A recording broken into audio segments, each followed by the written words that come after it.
اب آپ اس مبارک سلسلے کا 5واں حلقہ سماعت فرمائیں۔ قرآن سے، حدیث سے کوئی ایک لفظ تو ہمیں ملے نا، پھر اس کو پکڑنا اور پھر اس کو آگے بنانا، پھر اس کو پھیلانا، یہ ان کے لیے کوئی مشکل نہیں ہوتا۔ اللہ تبارک و تعالیٰ معاف فرمائے، آج کل جیسے آپ سنا ہوگا، دیکھا ہوگا، شاید انٹرنیٹ پر بھی اللہ کے قرآن کی آیات کو توڑ موڑ کے پیش کرنے کی ایک سلسلہ انہوں نے شروع کر دیا۔ آیات کو بدل دیتے ہیں، اگلی پچھلے کے ساتھ لگا دی، آگے پیچھے الفاظ کر دی، یا کچھ الفاظ آگے پیچھے بڑھا دیے، جیسے پہلے دور میں بھی لوگوں نے بڑی کوشش کی۔ تو بہرحال اس نے بھی یہ حملہ کیا، لیکن یہ بات غلط ہے، اس لیے کہ جز پر کبھی کل کا اطلاق نہیں ہوتا، ہمیشہ یاد رکھیں۔ یعنی اگر آپ جا رہے ہوں اور سڑک پر ایک ٹانگ پڑی ہو تو آپ کہیں گے آدمی کی ٹانگ پڑی ہے، یہ نہیں کہیں گے کہ آدمی پڑا ہے۔ ہاتھ پڑا ہو تو آپ کہیں گے کہ ایک آدمی کا یار ہاتھ پڑا ہے، یہ کبھی نہیں کہیں گے کہ آدمی پڑا ہے، حالانکہ ہے تو جز اس کی، ہے تو اسی کی جز، اسی کا ہاتھ کٹا ہوا ہے، اسی کی ٹانگ کٹی ہوئی ہے، لیکن جز کو کبھی کل نہیں کہتے۔ جز سے کل سمجھ تو آ سکتی ہے، لیکن جز کا اطلاق کبھی کل پہ نہیں کیا جاتا کہ ہم ایک خواب دیکھنے کو پھر نبوت پر معمول کر لیں کہ چونکہ خواب باقی ہیں لہذا نبوت بھی باقی ہے۔ حضور صلی اللہ علیہ وسلم نے بڑے عجیب عجیب خواب دیکھے، اور انبیاء کے تو خواب بھی مبارک ہوتے ہیں۔ اور خواب میں ایک بات یہ بھی یاد رکھیں کہ کبھی آدمی دیکھتا کچھ ہے اور حقیقت کچھ ہو، کبھی آدمی دیکھتا ہے اور نتیجہ اس کے برعکس ہو، کبھی آدمی بظاہر دیکھتا ہے کہ ایک بڑی خطرناک چیز ہے لیکن وہ ایک رحمت ہوتی، جیسے ایک بی بی نے سرکار دو عالم صلی اللہ علیہ وسلم رحمت دو جہاں سے کہا کہ یا رسول اللہ میں نے خواب دیکھا ہے اور بڑا ڈر گیا۔ حضور نے فرمایا ماذا رہا ہے، کیا تم؟ انہوں نے کہا حضور میں نے دیکھا کہ آپ کے بدن کا ایک ٹکڑا کٹ گیا، آپ کے بدن سے ایک ٹکڑا کاٹا گیا، پھر بی بی فاطمہ کے پاس آیا، پھر بی بی فاطمہ کے بدن کا ٹکڑا کٹ کے پھر میری گود میں آ گیا، تو حضور مجھے تو صبح سے پریشانی ہے۔ آپ نے فرمایا یہ تو بڑا اچھا مبارک خواب ہے۔ اس نے پوچھا حضور یہ کیسے مبارک خواب ہے؟ آپ نے فرمایا اللہ بی بی فاطمہ کو بچہ دیں گے، اور بچہ جو ہے وہ اپنے ماں باپ کا ٹکڑا ہوتا ہے، اور بی بی فاطمہ میرے بدن کا ٹکڑا ہے، اور وہ بچہ جو ہے تمہاری گود میں آئے گا اور تم اسے کھلاؤ۔ یہ تو بڑا مبارک خواب۔ اب حالانکہ بی بی صاحبہ اس کو کتنا خطرناک سمجھ رہی تھی، اور اس کی تعبیر جب حضور صلی اللہ علیہ وسلم نے دی تو وہ تعبیر کتنی خوشکن نکل آئی۔ اس لیے جیسے یوسف علیہ السلام کے خواب کا اللہ نے قرآن میں بھی ذکر کر دیا، تو بہرحال یہ بڑی لمبی ایک الگ رؤیا پر علماء نے تو کتابیں لکھی، مستقل کتابیں، یہ نہیں ہے کہ کوئی معمولی سی بات ہے، اس پر علماء نے تالیفات کی ہیں، کتابیں لکھی ہیں بات۔ اور پھر فن رؤیا جو ہے، تعبیر رؤیا، یہ مستقل ایک علم۔ اسی لیے حضرت یوسف علیہ السلام نے یہ بات بربنائے تحدیث نعمت کہی تھی، علمنی تعبیر الاحادیث، کہ میرے اللہ نے مجھے خواب کی تعبیر کا خصوصی علم۔ اسی لیے سرکار دو عالم صلی اللہ علیہ وسلم کبھی خواب کی تعبیر خود دیتے تھے، اور نہیں تو حضرت صدیق کو حکم فرماتے تھے کہ تم تعبیر دو، کیونکہ حضرت ابو بکر بھی فن تعبیر رویا میں بہت بڑا مقام ہے۔ اسی طرح تعبیر رویا پر بڑی علماء نے کتابیں لکھی ہیں، اور سب سے زیادہ مشہور کتابیں محمد ابن سیرین، وہ بھی تعبیر رویا میں اپنے وقت کے امام تھے، اور اللہ نے انہیں بھی بڑا عجیب علم، یعنی اتنی باریک بینی سے وہ تعبیر دیتے تھے کہ ایک آدمی نے خواب دیکھا کہ میری چارپائی کے نیچے ایک تخت ہے انگاروں کا بھرا ہوا، اس میں انگارے دہک رہے ہیں۔ وہ حضرت محمد ابن سیرین کی خدمت میں آیا، خواب بتایا، انہوں نے کہا کہ ٹھیک ہے بڑا اچھا خواب ہے، آپ کو بہت دولت ملے گی، کوئی ہیرے جواہرات ملیں گے، آپ چلا گیا۔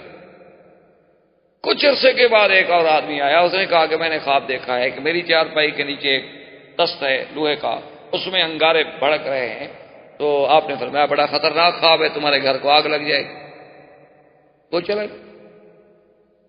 تو آپ کے طلباء نے آپ سے پوچھا کہ حضرت خواب تو تقریباً دونوں آدمیوں کے ایک جیسے تھے، لیکن ایک آدمی آج سے 4 مہینے پہلے آیا تو آپ نے کہا کہ آپ کو ہیرے جواہر ملیں گے، موتی ملیں گے، پیسے ملیں گے، اس غریب کو کہا کہ تمہارا گھر جل جائے گا، خواب تو ایک جیسا ہے۔ انہوں نے فرمایا خواب تو ایک جیسا ہے لیکن وقت ایک جیسا نہیں۔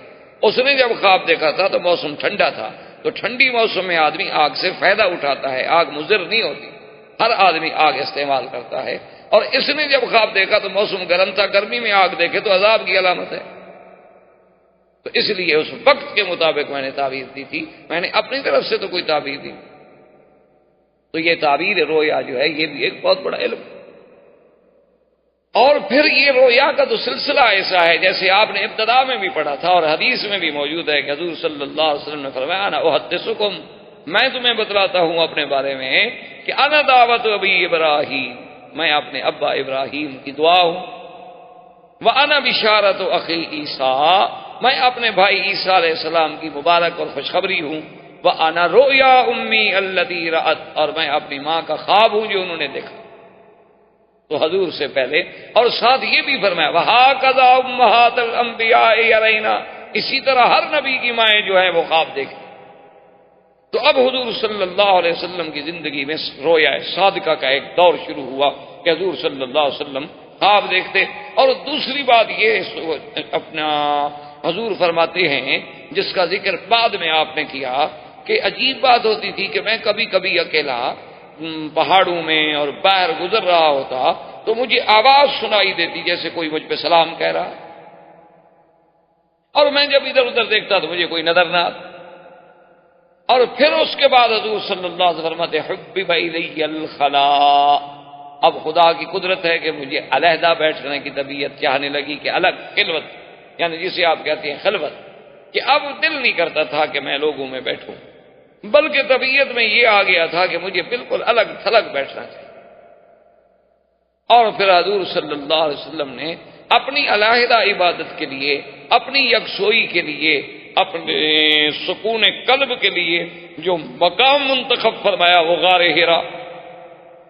آپ تو چونکہ مکے میں رہتے ہیں الحمدللہ، غار حرا جبل نور جسے کہتے ہیں، تو اسی کے اندر غار حرا ہے، اور وہ غار مبارک ہے کہ آدمی اندر آرام سے اس میں بیٹھ سکتا ہے۔ اور ویسے غار حرا پہ جانا اتنا مشکل نہیں، جیسے غار ثور پہ جانا ذرا مشکل ہے کہ وہ ذرا سفر زیادہ ہے اور چڑھائی زیادہ ہے، غار حرا پہ کوئی اتنا مشکل نہیں، اب تو راستہ بھی موجود ہے، پہلے دور میں تو راستہ بھی نہیں۔ حضور صلی اللہ علیہ وسلم فرماتے ہیں کہ میں بھی سیدہ خدیجہ الکبریٰ رضی اللہ تعالی عنہا سے کچھ اپنے لیے زاد راہ لے لیتا، کچھ پانی کی مشکیزہ زمزم کا لے لیا، کچھ ستو لے لیے، کچھ چنے لے لیے، کچھ کھانے کی چیزیں لے لی، اور پھر غار میں چلے گئے، اور 8 دن 10 دن اور کبھی کبھی مہینہ بھی حضور پاک غار سے نہیں، ایک مہینہ۔ اور آپ ذرا اندازہ کریں کہ اس دور میں کہ نہ بجلی، نہ راستہ، نہ کمکمیں، نہ روشنی، تنہائی، کالے پہاڑ، پھر اکیلا جا کے غار میں رہنا۔ اسی لیے کسی نے کہا تھا نا کہ وہ شمع اجالا جس نے کیا 40 برس تک غار،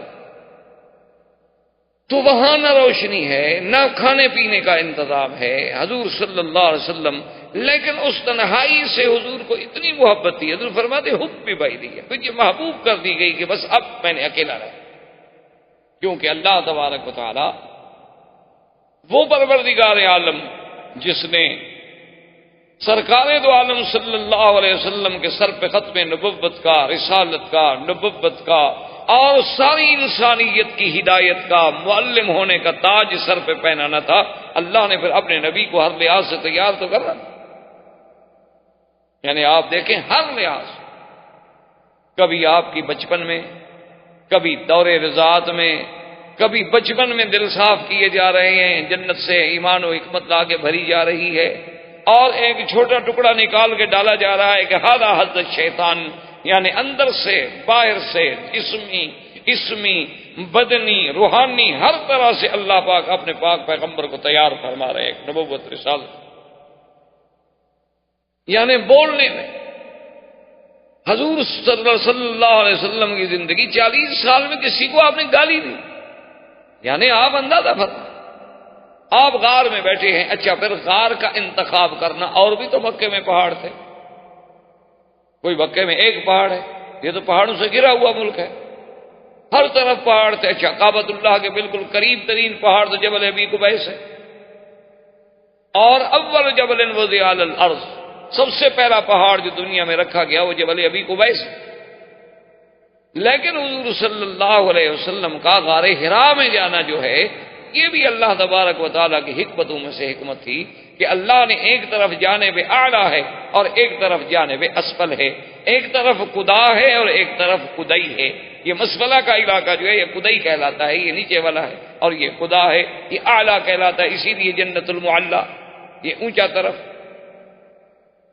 اور دیکھیں کہ جب نبوت کے لیے وقت آیا تو غار حرا کا انتخاب ہوا، اور جب ہجرت کے لیے وقت آیا تو غار ثور کا انتخاب ہوا۔ یعنی ایک طرف جو ہے مقام علو ہے، اعلیٰ جانب میں بٹھایا گیا۔ اب چونکہ نبوت مل گئی ہے اور سفر ہے تو لازماً اب نزول ہے الی المدینہ، تو پھر غار یعنی ثور کا انتظام کیا گیا۔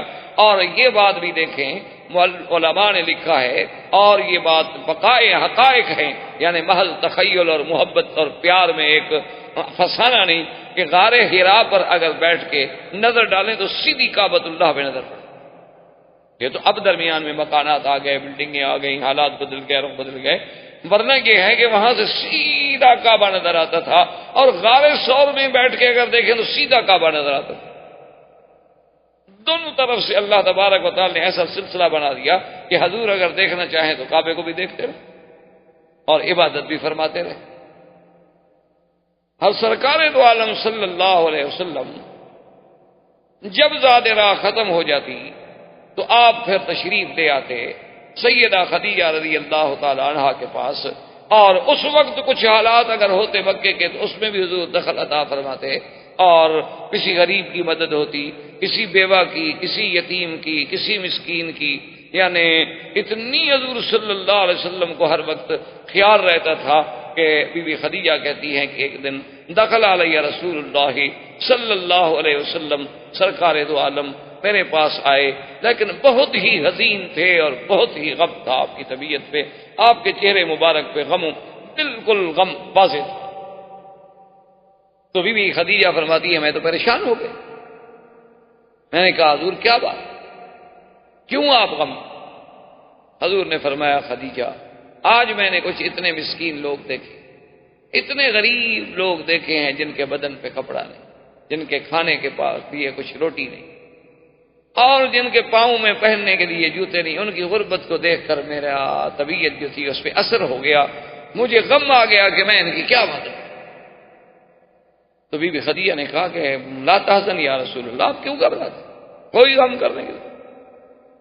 تو بی بی خدیجہ نے اسی وقت غلاموں کو بھی بلایا اور اپنے کچھ رشتہ داروں کو بھی بلایا، اور بعض روایات میں ہے کہ اس وقت بھی حضرت ابوبکر صدیق رضی اللہ تعالی عنہ بھی تشریف، اور بعض روایات میں ہے کہ حضرت علی بھی، اور حضرت علی کا ہونا جو ہے وہ بالکل حقیقت، اس لیے وجہ دراصل یہ تھی کہ ابی طالب کے زمانے میں غربت کا دور تھا، کیونکہ ابی طالب جو ہے وہ بہت سخی آدمی جیسے عبد المطلب سخی، اور پھر چونکہ مکے کی سرداری ان کے پاس تھی، اور سرداروں پر تو صاف بات ہے پھر اخراجات کا زیادہ بوجھ ہوتا ہے کہ حجاج کو سنبھالنا، زمزم کا پلانا، حجاج کی خدمت کرنا، امور کو سنبھالنا، ہر فریادی کی فریاد سننا، ان کی اعانت کرنا، ان کی مدد کرنا، تو ان پر بہت بڑا بوجھ ہوتا ہے۔ تو حضرت ابی طالب کا یہ عالم ہو گیا تھا کہ اچھی طرح سے اپنی پوری اولاد کو کھانا بھی نہیں دے سکتے۔ تو اس وقت ابی طالب کے کچھ عزیز، کچھ رشتہ دار بنو طالب جو تھے، بنی ہاشم جو تھے وہ کٹے ہوئے، ان میں حضور بھی تھے صلی اللہ علیہ وسلم۔ انہوں نے آ کر ابو طالب سے یہ کہا کہ یا رسول اللہ صلی اللہ علیہ وسلم، ہم یہ چاہتے ہیں کہ ابی طالب کے پاس چلیں۔ ابی طالب کے پاس آئے، ان سے کہا کہ ابو طالب تم سردار ہو ہم سب کے، اور بنو ہاشم کا ناک ہو، تمہارے ساتھ ہی ہماری عزت وابستہ، اور ہمیں پتہ ہے کہ آپ کو بڑی تکلیف ہے، آپ اتنے اخراجات کے متحمل نہیں ہو سکتے، تو آپ ایسا کریں کہ ایک ایک بچہ جو ہے نا اپنا ہمیں دے، کہ مختلف گھر ہیں، ہر بچے کی ذمہ داری ایک گھر اٹھا لے گا، وہ اس گھر میں رہے گا، کھائے گا، پیے گا، آئے گا آپ کے پاس، تو آپ سے بوجھ جو ہے وہ بڑھ جائے گا۔ تو انہوں نے کہا کہ اچھا فترکونی عقیلا، میرا ایک بیٹا عقیل بڑا جو ہے اس کو تو میرے پاس رہنے دو، اور باقی بچے ٹھیک ہے، تم بھی تو چاچے ہو، خالہ ہو، ماموں ہو، عزیز ہو، کوئی فرق نہیں پڑتا، تم لے جاؤ۔ تو حضرت علی حضور کے گھر میں آ گئے، اس وجہ سے تو وہ بی بی خدیجہ کے گھر میں تربیت لیتے ہیں۔ یعنی یہ بھی اللہ کی حکمتیں تھیں کہ اللہ نے حضرت علی کو حضور صلی اللہ علیہ وسلم کے قریب کرنا. تو حضرت علی رضی اللہ تعالیٰ عنہ کا جو بچپن ہے ابتدائی، وہ سارا سیدہ خدیجہ کے گھر میں گزرا اور قربت رسول پاک صلی اللہ علیہ وسلم. تو لہذا یعنی یہ بات بعید نہیں ہے کہ اس وقت حضرت علی بھی تھے، تو جب سارے رشتہ دار آ گئے، ابو بکر بھی آ گئے، ان کے غلام بھی آ گئے اور رشتہ دار بھی آ گئے، تو بی بی خدیجہ نے میسرہ کو حکم دیا کہ اندر سے درہم و دینار جو ہیں ان کی وہ تھیلیاں جو ہیں لے آؤ اور حضور کے سامنے انڈیل.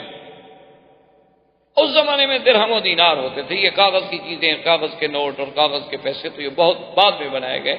پہلے تو چونکہ اعتماد جو ہے وہ سونے اور چاندی پہ ہوتا تھا، یا درہم یا دینار. اس کے نام مختلف ہوتے تھے، ہر علاقے کے اپنے اپنے نام ہوتے تھے، لیکن بنیاد جو تھی کرنسی کی وہ سونے اور چاندی تھی. اور اسلام بھی اصل میں جو بنیاد سمجھتا ہے نا معاملات کی، وہ سونے اور چاندی کو سمجھتا. یہ بھی ایک دراصل یعنی بہت بڑا اقتصادی مسئلہ ہے کہ اس کو اس سے ہٹ کر ہم کاغذوں پہ آ گئے. اگر ہم اسی اصل پہ رہتے تو کبھی ملک اتنے نقصان میں نہ آتے جو آج اقتصادی تباہی کا شکار ہوتے. کیونکہ صاف بات ہے نا جی، پیسے چھاپنا تو مشکل نہیں ہوتا نا، پریس میں آپ نے نوٹ ہی چھاپتے چلے گئے، چھاپتے چلے گئے، چھاپتے چلے گئے، آخر مر گئے. لیکن جب ہوتا ہی سونا چاندی تو آپ کہاں سے لے آتے سونا چاندی؟ جتنا ہوتا اتنی پاؤں پھیلاتے آپ. اسی لیے علماء لکھتے ہیں نا کہ اگر آپ نے آج سے 40 سال پہلے شادی کی تھی اور اپنی بیوی کو کہا تھا کہ میں 10,000 روپے حق مار دوں گا، تو آج اس 10,000 کی کیا حیثیت ہے جناب؟ اس وقت تو 10,000 40 سال پہلے تو 10,000 ایک بہت بڑی بات تھی، لیکن وہ آپ نے ادا کیے 40 سال بعد. اب تو وہ 10,000 یعنی 10 روپے کے برابر بھی نہیں رہے. تو اس لیے علماء کہتے تھے کہ ایسے معاہدات جو ہیں وہ بھی سونا چاندی رکھا جائے بجائے پیسوں، کہ جب بھی حق المار کا فیصلہ ہو سونے چاندی سے ہو، چاہے نقد ہو یا ادھار ہو، لکھا جائے کہ 10 تولے سونا یا 20 تولے سونا، تاکہ جب بھی کبھی عورت کو ملے کوئی چیز تو ملے. محض طلا ابتا نہ ہو لکھا ہوا ہو کاغذوں میں ہم نے 1 لاکھ روپیہ مہر دے دی اور آج آپ 1 لاکھ روپے دے دیں، وہ 7,000 ریال بھی نہیں بنتے. 7,000 ریال سے وہ کیا کرنے بیچارے. تو بہر صورت میرے کہنے کا مقصد یہ ہے کہ بی بی خدیجہ نے حکم دیا تو میسرہ غلام نے آ کر آپ کے سامنے اتنا درہم و دینار ڈالے کہ مورخین کہتے ہیں کہ حضور ان کے سامنے چھپ گئے، یعنی اتنا اونچی ہو گئی وہ ڈھیری. اور اس کے بعد بی بی خدیجہ نے کہا کہ یا رسول اللہ، یہ سارا مال آپ کے لیے ہے، آپ غریبوں میں تقسیم کریں. آپ غمگین کیوں ہوتے ہیں، پریشان کیوں ہوتے ہیں، اداس کیوں ہوتے ہیں؟ لٹا دیں آپ، مال میرا ہے لیکن ہاتھ آپ کا ہو. حضور صلی اللہ علیہ وسلم نے وہ سارا مال غریبوں میں تقسیم. حضور نے کہاں گھر میں رکھنا، وہ رحمت تو جہاں اسے دنیا سے کیا تھا. تو آقا انعامدار صلی اللہ علیہ وعلا آلہ واصحابہ وسلم تسلیما کثیرا کثیرا فرماتے ہیں کہ میں غار میں بیٹھا تھا، عبادت میں مشغول تھا کہ ایک آدمی ایسے سامنے، ایک تو اس کے آنے کا انداز ایسا تھا کہ میں حیران ہو گیا کہ یہ کیسے سامنے سے ایسے ہوا میں فضا میں کیسے آ رہا ہے. اور جب وہ میرے پاس آیا، آ کے اس نے سلام کیا اور اس کے پاس ایک ریشمی کپڑا تھا، اس کپڑے میں کچھ لکھی ہوئی چیز تھی. اور جب میں نے اس کو دیکھا تو اس نے آتے ہی سلام کرنے کے بعد ہی مجھے فوراً کہا کہ اقرا اقرا بسم ربک الذی خلق خلق الانسان من علق اقرا وربک الاکرم الذی علم بالقلم علم الانسان ما لم یعلم. اس نے کہا کہ اقرا پڑھو. اس لیے ہمیشہ یاد رکھیں کہ بعض لوگ کہتے ہیں نا کہ جبریل نے ویسے کہا تھا پڑھو، تو صرف اگر پڑھنا ہوتا تو وہ حضور کے لیے کون سی مشکل بات تھی. حضور عرب ہیں اور جبریل بھی عربی زبان میں کلام کہہ رہا ہے، تو عربی کو اگر آپ کہیں، عربی زبان کو میرے ساتھ دہراتے جاؤ تو کون سی مشکل بات ہے. جیسے آپ کسی ہندوستان کے آدمی سے کہیں کہ جی میں اردو میں بات کرتا ہوں، آپ وہی لفظ کہتے جائیں کہ جی میں آج حرم شریف جاؤں گا، تو اس لفظ کا کہنا اس کے لیے کیا مشکل ہے بھائی؟ حضور صلی اللہ علیہ وسلم کے لیے کہنا کیا مشکل تھا کہ حضور نے فرمایا ما انا بقارئ، کہ اے آنے والے میں پڑھا ہوا نہیں. تو اس لیے محدثین کرام نے لکھا اور بہت ساری روایات سے اس پہ روشنی بھی پڑتی ہے کہ دراصل وہ ریشمی کپڑے پہ یہ آیات مبارک لکھی ہوئی تھیں اور وہ حضور کے سامنے انہوں نے رکھی اور کہا کہ اقرا.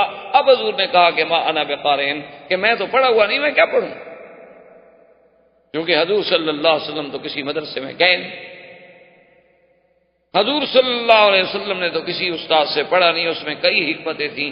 علماء نے لکھا کہ سب سے بڑی حکمت تو یہ تھی کہ اگر حضور شام تشریف لے جاتے یا اور ملک میں تشریف لے جاتے، اس وقت بھی تو لوگ آخر تھوڑے بہت یعنی دانا دانا تو پڑے ہوئے موجود تھے، تو کل کو دشمنوں کو تہمت لگانے کا موقع ملتا کہ شاید یہ قرآن حضور نے خود لکھا ہو، خود بنایا ہو.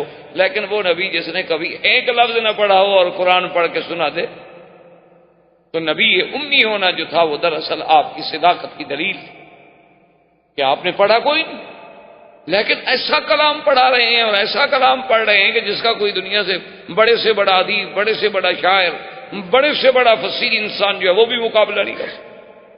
تو حضور صلی اللہ علیہ وسلم فرماتے ہیں کہ میں نے کہا ما انا بقارئ، میں پڑھا ہوا نہیں. اس نے پھر کہا اقرا، کہ حضور پڑھیں.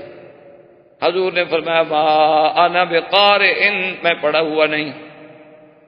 اس نے پھر کہا، عرض کیا اقرا، حضور پڑھیں. آپ نے فرمایا ما انا بقارئ، میں پڑھا ہوا نہیں. اب حضور فرماتے ہیں، بخاری شریف میں بھی الفاظ موجود، فَزَمَّنِي زَمَّةً شَدِيدَةً، کہ جبریل نے مجھے سینے سے لگا کے پھینچا. اللہ اکبر. اب یہ اتصال ہو رہا ہے نا رسول نوری کا رسول بشری کے ساتھ، کیونکہ جبریل بھی تو رسول ہے، جبریل تو پیغمبر ہے اور وہ نوری ہے.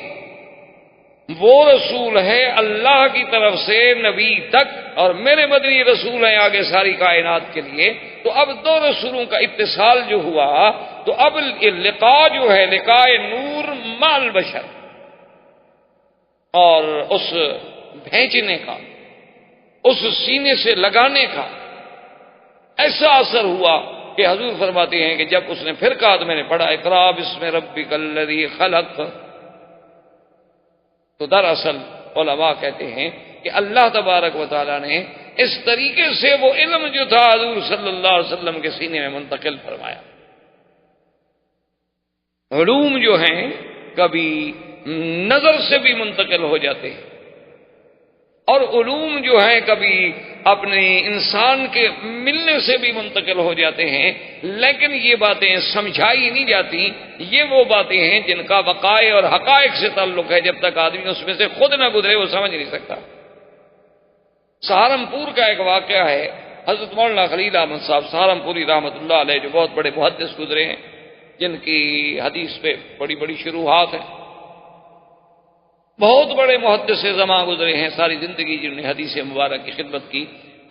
اور یعنی یوں اندازہ کریں کہ حضرت شیخ الحدیث مولانا زکریا رحمۃ اللہ علیہ کے بھی استاد تھے، میرے والد صاحب رحمۃ اللہ علیہ کے بھی استاد تھے. تو اس دور میں ایک رواج تھا کہ دارالعلوم دیوبند کے علماء آتے تھے سہارنپور کا امتحان لینے کے لیے، اور سہارنپور کے علماء جاتے تھے دارالعلوم دیوبند کے امتحان لینے کے لیے، کیونکہ دینی مدارس سے آپس میں امتحان ہوتے تھے. کوئی ڈگری شگری کا تو مسئلہ ہوتا نہیں تھا، یہ ڈگریاں اور شہادات اور یہ تو کوئی مسئلہ ہی نہیں، کیونکہ ان کے تو مطمع نظر یہ ہوتا تھا کہ ہمارے مدرسے سے نکلنے والا آدمی کہیں سرکاری نوکر نہ بن جائے. اگر ہم نے اس کو ڈگری دے دی جا کے نوکری کر لے گا پھر ہمارا مشن جو ہے وہ ختم. اس لیے وہاں کوئی ڈگری شگری نہیں ہوتی. اور جدید لوگوں کے دماغ میں یہ بھوت سوار ہو گیا کہ ان مولویوں کو آتا واتا کچھ نہیں، ان کے پاس ڈگری تو ہوتی نہیں. آتا تو صرف اس کو ہے جس کے پاس ڈگری ہو، چاہے لفظ ڈگری کا ترجمہ بھی نہ کر سکتا ہو. یعنی اس سے کہو کہ جو تمہارے پاس ڈگری ہے، ڈپلوما ہے، اسی کا لفظ کا تو ترجمہ کر دو، کیا بنتا ہے؟ شاید وہ بھی نہ کر سکے، لیکن چونکہ اس کے پاس ڈگری ہے اور مولوی غریب کے پاس ڈگری نہیں. اصل وجہ یہ ہوتی تھی کہ علماء نے یہ سلسلہ رکھا تھا. آج آپ نے دیکھ لیا نا جی، ہمارے مدارس دینیہ کے جو مدارس ہیں، اب وفاق المدارس کی سند جو ہے وہ ایم اے کے برابر ہو گئی. سب لوگ سکولوں میں چلے گئے، علم ختم. سکولوں میں بیٹھے ہوئے وہیں پڑھا رہے ہیں الف انار بے بلی،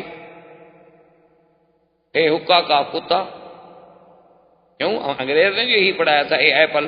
یہ اے الف سے اللہ کیوں پڑھاتے یہ مسلمان کے بچے کو؟ یہ بے سے بیت اللہ کیوں پڑھاتے؟ بے سے بلی ہی پڑھانی تھی نا انہوں نے. یہ حج، ہا سے حج کیوں پڑھاتے؟ ہے سے حکا ہی پڑھانا تھا. کاف سے کعبہ کیوں پڑھاتے؟ کاف سے انہیں کتا ہی پڑھانا تھا، کیونکہ کتے کی نسل سے یہ لائے تھے یہ لغت. نہ ایمان سے کہیں، کیا کاف سے کعبہ نہیں بن سکتا؟ با سے بیت اللہ نہیں بن سکتا؟ الف سے اللہ نہیں بن سکتا؟ میم سے مدینہ مکہ نہیں بن سکتا؟ کیا وجہ ہے آخر آپ اس بلی کتے کے پیچھے آج تک بھاگ رہے ہیں؟ بہرحال ہم سیرت کے موضوع سے نہ ہٹ جائیں تو حضور صلی اللہ علیہ وآلہ وصحبہ وسلم کہ اب دیکھیں علوم کا ایک نقل کا یہ بھی طریقہ ہوتا ہے کہ جب علماء دیوبند امتحان لینے کے لیے آئے، انہیں شکایت کی گئی کہ فلاں طالب العلم جو ہے وہ حضرت خلیل احمد صاحب سہارنپوری کی خدمت میں رہتا ہے، ہر وقت ان کی خدمت کرتا ہے، کپڑے دھوتا ہے، گھر کا کام کرتا ہے، پڑھتا زیادہ نہیں. تو اب جو ممتحن تھے، اور ممتحن بھی کون تھے؟ شیخ الہند. ممتحن تیرے میرے جیسا تو نہیں تھا، ممتحن وہ تھا سینے مالٹا. ممتحن وہ تھا جس نے مالٹے میں بیٹھ کے ترجمہ قرآن لکھا کہ اس کے مقابلے پر آج تک کوئی ترجمہ ماں کا لال نہیں لکھ سکا. سب نے اس سے نقل کیا، جنہوں نے بعد میں لکھا ہے سب نے اس سے نقل کیا. ان لوگوں نے بھی نقل کیا جو عقیدے میں اس کے دشمن ہیں، انہوں نے بھی اعتراف کیا، مانا کہ ہم نے فائدہ اٹھایا ہے ان کے ترجمے سے. اور انہوں نے کہاں لکھا تھا؟ مالٹے میں بیٹھ کر، کوئی کتاب نہیں، کوئی مرجع نہیں، کوئی مطالعے کا ذریعہ نہیں، بس اپنے دماغ کے زور سے بیٹھے ترجمہ لکھ رہے ہیں. یہ وہ مولوی تھے نا جن کے پاس ڈگری نہیں ہوتی. شیخ الاسلام ابن تیمیہ نے جیل میں بیٹھ کر قرآن کی تفسیر جو تھی کولے کے ساتھ جیل کی دیواروں پہ لکھ دی سارے قرآن کی تفسیر، کیونکہ کاغذ وہ نہیں دیتے، قلم وہ نہیں دیتے. کیا کریں؟ تو وہ باورچی کو کہہ دیا تھا کہ جب تم روٹی پکاؤ وہاں جو کولے شولے بچ جائے نا وہ لے آیا کرو. وہ کولے لے آتا اور کولے سے دیوار پر لکھتے رہتے. جیل ختم ہوئی تو تفسیر قرآن ختم ہو. ان کے بعد بھی ڈگری شگری نہیں تھی، بیچارے ان پڑھ آدمی تھے جو کوئی ڈگری نہیں تھی. تو اب جناب یہ ہے کہ جب وہ آئے تو حضرت شیخ الہند نے سب سے پہلے اسی طالب کو بلایا. وہ شکایت ہو چکی تھی نا کہ یہ پڑھتا نہیں، تو سب سے پہلے اسی طالب کو بلایا. بخاری شریف کی حدیث کا ایک مشکل ترین سوال پوچھا، بچے نے جواب دے دیا، بالکل ٹھیک. دوسرا سوال پوچھا، جواب دے دیا. تیسرا سوال پوچھا، جواب دے دیا. شیخ الہند فکر کر کے سوچتے سوچتے آخر انہوں نے حضرت مولانا خلیل احمد صاحب سے کہا کہ حضرت آپ کمرے سے باہر تشریف لے جائیں. انہوں نے کہا بتاؤ، میں نے بول رہا ہوں، میں کوئی کر رہا ہوں، میں کوئی اشارہ حدیث کے جواب کے لیے میں کوئی اشارے میں سمجھا رہا ہوں. انہوں نے کہا حضرت سمجھا نہیں رہے، آپ اپنا علم اس کے سینے میں ڈال رہے ہیں. یہ جواب تو ایک مولوی نہیں دے سکتا، بچہ کیسے دے سکتا ہے؟ تو اس طرح بھی علوم منتقل ہوتے تھے.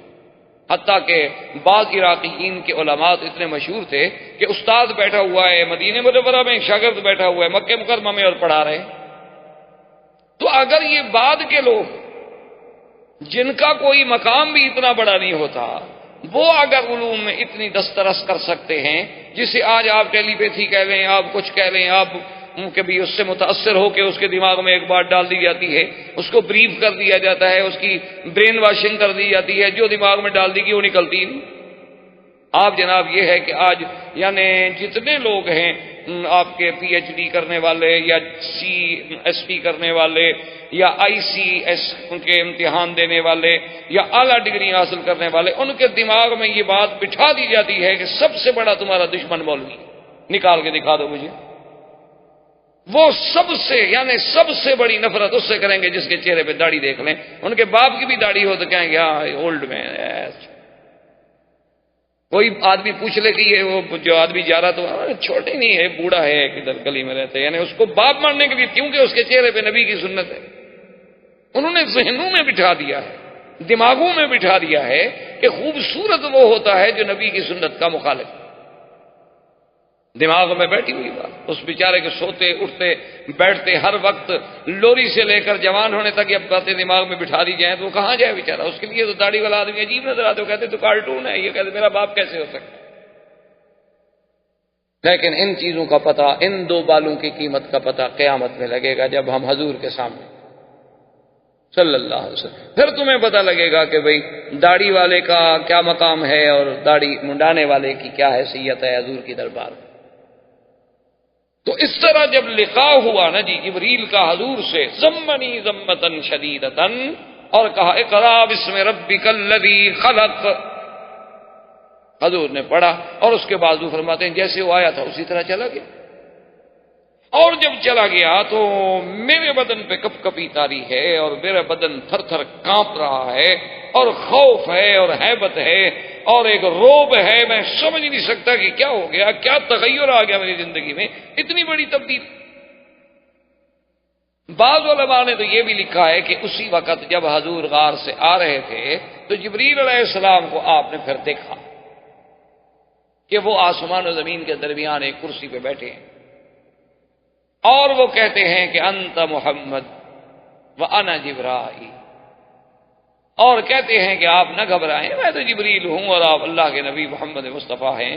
اور آپ نے اس کو اس کی اصلی شکل میں دیکھا جس کے بارے میں قرآن کہتا ہے علمہ شدید القوا.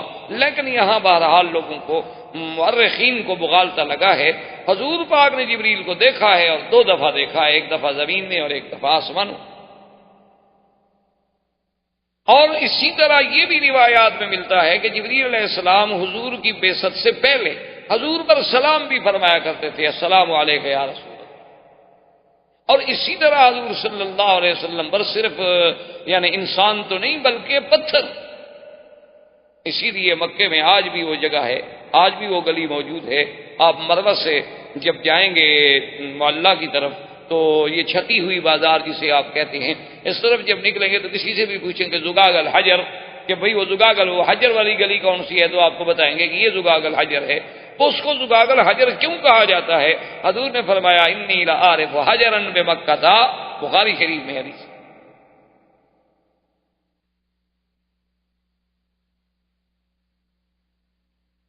فرمایا انی لعارف حجرا بمکہ یسلم علی قبل ان بعثت او کما قال النبی صلی اللہ علیہ وسلم. آپ نے فرمایا کہ نبوت ملنے سے پہلے میں اس پتھر کو آج بھی پہچانتا ہوں کہ جب میں اس کے قریب گزرتا تھا تو وہ کہتا تھا الصلاۃ والسلام علیک یا رسول اللہ, مجھ پہ سلام پڑھتا تھا. یعنی یہ لفظ نہیں ضروری, مقصد ہے کہ وہ سلام کہتا. تو پتھر بھی سلام کہتے, اور کیوں نہ کہیں, ابھی تو حضور ماں کے پیٹ میں تھے کہ پتھروں سے آوازیں آتی تھیں اور مبارکیں آتی تھیں کہ ابشری ابشری یا آمنہ قد حملت بالحمل, مبارک ہو تمہارے پیٹ میں کون سا خوش قسمت بچہ. اور یہ کیوں نہ, حضور صلی اللہ علیہ وسلم نے جبریل کو دیکھا. اور یہ بھی مسئلہ یاد رکھیں کہ 1,24,000 نبی میں کسی پیغمبر نے جبریل کو اس کی اصلی شکل میں نہیں دیکھا ما سوائے سرکار دو عالم صلی اللہ علیہ وسلم. کسی پیغمبر کسی نبی نے جبریل کو تو دیکھا ہے, لیکن اصلی صورت جو اللہ نے جبریل کی اصلی صورت بنائی ہے, جس پہ جبریل کو پیدا کیا گیا, اس صورت پہ کسی نے نہیں دیکھا اور نہ کوئی دیکھ سکتا ہے. بلکہ حضرت ابن عباس کی ایک روایت ہے کہ اگر کسی انسان کی اتفاقاً جبریل پہ نظر پڑ جائے تو وہ آدمی اندھا ہو. وجہ کیا ہے؟ آپ دیکھیں نا, یہ آپ سورج کی طرف دیکھیں تو پھر آپ کی آنکھیں بند ہو جاتی ہیں کہ نہیں ہو جاتی, چونکہ کیسے نور کا مقابلہ کریں, کیسے اس شعاع کا مقابلہ کریں. تو وہ نور جو ہوتا ہے اللہ کے فرشتے کا, چونکہ وہ تو نوری مخلوق ہے, اس نور کا اتنا اثر ہوتا ہے کہ آگے والا نور ختم ہو جاتا ہے. آپ دیکھیں نا جیسے ابھی یہ بتیاں جل رہی ہیں, کیسے نور نظر آ رہا ہے, لیکن اگر سورج نکل آئے تو اس کی کیا حیثیت ہوگی؟ اس میں کوئی شبہ نہیں کہ سرکار دو عالم صلی اللہ علیہ وسلم نے جبریل علیہ السلام کو 2 دفعہ دیکھا, یاد رکھیں, ایک دفعہ دنیا میں اور ایک دفعہ آسمان. اور اصلی صورت میں دیکھنے اور دکھانے کی وجہ کیا تھی یہ بھی یاد رکھ لیں, تاکہ خدا نہ کرے خدا نہ کرے خدا نہ کرے کوئی دشمن اسلام, کوئی عدو, کوئی مستشرق, کوئی یہودی, کوئی نصرانی, کوئی وثنی, کوئی ہندو کل کو یہ کہے کہ جی کیا پتا جو آدمی آیا تھا جس نے پڑھایا تھا اقرا باسم ربک الذی خلق, پتہ نہیں وہ کون تھا, حضور نے اس کو جانا تو نہیں, حضور نے کبھی اس کو دیکھا تو تھا نہیں. تو اللہ نے صرف لکھا نہیں, لکھا کے ساتھ رویت بھی کرائی, اور رویت 2 دفعہ ہوئی. اب البتہ اس میں ذرا اختلاف ہے کہ یہ رویت جو ہے اب وحی آنے کے فوراً بعد ہوئی یا وحی آنے کے بعد کافی مدت کے بعد حضور صلی اللہ علیہ وسلم نے فرمایا کہ جبرائیل میں تجھے تیری اصلی صورت میں دیکھنا چاہتا ہوں, کبھی تم مجھے اپنی اصلی صورت دکھاؤ. تو جبریل نے کہا کہ بہت اچھا یا رسول اللہ. تو حضور فرماتے ہیں کہ حضور اجیاد محلے میں کھڑے تھے, یہ محلہ جو جیاد ہے, اور جبریل سامنے آیا, قد سد الافق, کہ پورا افق جو ہے, افق کا معنی یہ جو آسمان و زمین تک آپ کو کھڑا نظر آ رہا ہے کہ سارے کا سارا افق بھر گیا. حضور صلی اللہ علیہ وسلم فخر مغشیا, حضور بے ہوش ہو کے گر گئے. اسی کو قرآن پاک نے فرمایا ثم دنا فتدلى فكان قاب قوسين او ادنى. اللہ نے فرمایا کہ پھر وہ قریب آیا، پھر لٹ کے قریب آیا جبریل جلدی سے، اور اس نے کہا کہ انت رسول اللہ وانا جبرائیل، کہ محمد مصطفیٰ آپ کیوں ڈر رہے ہیں، میں تو جبریل ہوں اور آپ تو اللہ کے رسول ہیں. حضور صلی اللہ علیہ وسلم نے فرمایا کہ جبرائیل کمال ہے، یہ سارا افق تمہارے پروں سے بھر گیا. اس نے کہا حضور میں نے تو ابھی پورے پر بھی نہیں کھولے تھے، ابھی تو میں نے تھوڑے سے کھولے تھے. آپ نے دیکھا نا جیسے مور کبھی پر کھولتا ہے، کبھی تھوڑے سے، کبھی آدھے سے، کبھی پھر پورے کھول لیتا ہے. اس نے کہا حضور میں نے تو ابھی پورے پر بھی نہیں کھولے تھے. اور حضور فرماتے ہیں کہ بلہو ستم یاد جناحن، اللہ نے جبریل کو 600 پر دیے ہیں. اور ایک روایت میں انہوں نے کہا حضور میں نے تو ابھی 2 پر کھولے تھے اپنے. حضور نے فرمایا اچھا جبریل کوئی اور بھی اللہ کا فرشتہ ہے جو تم سے بھی زیادہ پروں والا ہو؟ تو اس نے عرض کیا کہ یا رسول اللہ اور اللہ کے بڑے فرشتے ہیں جن کے 5,000 ہزار پر ہیں، میرا تو صرف 600 پر ہے. تو ایک دفعہ جبریل علیہ السلام کو حضور نے دیکھا زمین، اور ایک دفعہ آسمانوں میں جب معراج پہ گئے، زندگی باقی وہاں تک پہنچے تو انشاءاللہ وہ عرض کریں گے. تو بہرحال اب حضور صلی اللہ علیہ وسلم اس وحی آنے کے بعد وہ کیفیت، کیونکہ اللہ کا کلام، اس کا اثر، لقاء جبرائیل اور رسول نوری کا اتصال نور رسول بشری سے، اور اس سب کا تحیر کہ حضور بڑی طبیعت پہ اثر ہے، کانپتے ہیں، گھبراہٹ ہے، خوف ہے. اور سب سے پہلے حضور سیدہ خدیجہ رضی اللہ تعالیٰ عنہ کے گھر میں تشریف لائے اور فرمایا زملونی، کہ خدیجہ مجھ پہ کپڑا ڈالو، کپڑا ڈالو. بی بی خدیجہ نے دیکھا کہ حضور پاک کے چہرے مبارک پر رنگ اڑا ہوا ہے، گھبراہٹ ہے. تو آپ نے پوچھا کہ کیا بات ہے؟ اس نے کہا کہ میں نے ایسے ایسے دیکھا ہے. تو بی بی خدیجہ نے پتہ ہے کیا لفظ کہے؟ اس نے کہا حضور آپ ڈر رہے ہیں کہ شاید کوئی جن کا اثر ہو. لیکن انہوں نے کہا کہ واللہ واللہ خدا کی قسم ہے مجھے محمد مصطفیٰ انک لتصل الرحم، تم تو رحم رشتے داروں کے ساتھ مہربانی کرنے والے، مصیبت میں کے مارے ہوں کی مدد کرنے والے، بیواؤں کے سر پہ چادر ڈالنے والے، یتیموں کے سر پہ ہاتھ رکھنے والے، غریبوں کی مدد کرنے والے. میرا مدنی آپ کیوں گھبرا رہے ہیں؟ آپ کو کبھی کچھ نہیں ہوگا، آپ بالکل ٹھیک ہیں، بالکل نہ ڈریں. حضور نے فرمایا بہرحال میرے اوپر ایک خوف ہے، اللہ جانے کی کیا بات. ایسی ایک چیز آئی، ایک بندے کی شکل میں آدمی آیا، اور آتے ہی اس نے مجھے کہا کہ پڑھو اقرا بسم ربک الذی خلق. اور میں نے کہا مانا میں کرے. تو بی بی خدیجہ چونکہ بہت بڑی دانا خاتون، اس نے کہا حضور آپ ذرا تسلی فرمائیں، بالکل نہ گھبرائیں، میں آپ کو لے کے جاتی ہوں ورقہ ابن نوفل کے پاس. اس زمانے میں ورقہ ابن نوفل جو ہیں وہ دین نصارہ پہ، یعنی نصرانیت کے دین پہ تھے، اور صحیح دین پہ تھے، عیسیٰ علیہ السلام کی صحیح ماننے والے، یعنی وہ نہ مشرک تھے اور نہ عیسیٰ علیہ السلام کو خدا مانتے تھے، بالکل صحیح عیسیٰ علیہ السلام کی رسول رسالت اور نبوت اور دین کے قائل تھے. اسی طرح ایک اور تھے ساعدہ، وہ بہت بڑا حکیم تھا، اور اس کے جناب طب اور اس کے اثرات ایسے تھے کہ جنگل کے شیر آگے اس کے ساتھ بیٹھے رہتے. جنگل کے شیر، چیتے، بگیاڑ، جنگل کے جانور، اور ان کو کہتے چلے جاؤ چلے جاتے، کہتے بیٹھ جاؤ تو بیٹھ جاؤ. تو بی بی خدیجہ کا رشتہ بھی تھا ورقہ ابن نوفل سے، قرابت داری بھی تھی. تو بی بی خدیجہ جلدی سے حضور صلی اللہ علیہ وسلم کو لے کر ورقہ ابن نوفل کے پاس آئیں، اور ورقہ سے کہا کہ حل رأیتا مارا ابن اب میں کہا دیکھو تمہارے بھائی کے بیٹے نے کیا چیز دیکھی ہے. تو ورقہ ابن نوفل نے کہا کہ ہاں مجھے بتاؤ کیا بات ہے. بہرحال گھبرانے کی تو بات کوئی نہیں ہوگی، چونکہ محمد پاک تو ان لوگوں میں ہیں جو ہمیشہ غریبوں کے کام آتے. جب حضور نے ساری کیفیت، ساری واقعہ سنایا کہ میں ایسے غار میں بیٹھا تھا، ایسی عبادت کر رہا تھا، ایسے میرے سامنے ایک آدمی آیا، اس نے آ کے مجھے یوں کہا. ورقہ سوچ رہے ہیں، سن رہے ہیں.